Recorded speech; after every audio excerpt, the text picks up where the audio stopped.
Oh, daddy. Oh, fuck.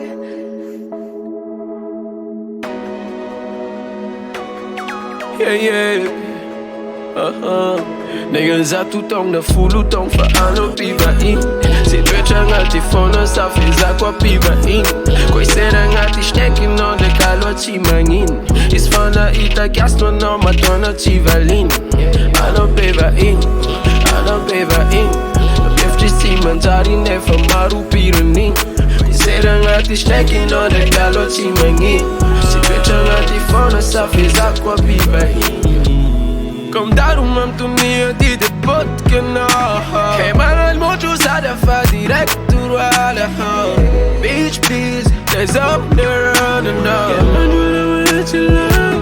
Yeah, okay. Voor wat je ik zit on zien in jongen. Die had die vita aan mijn naast. Die van een woman.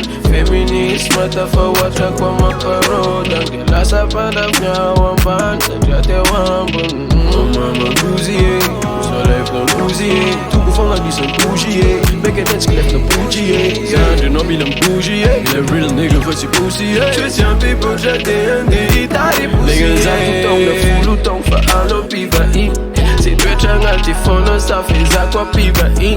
Koi sera ngati shneki non de kalwa chi mangin. Is fana ita gasto no matona chi valin.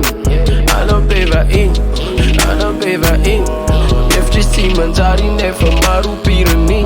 Sera ngati shneki no de kalwa chi mangin. Si trecha ngati fono sa feza kwa Mpivahiny.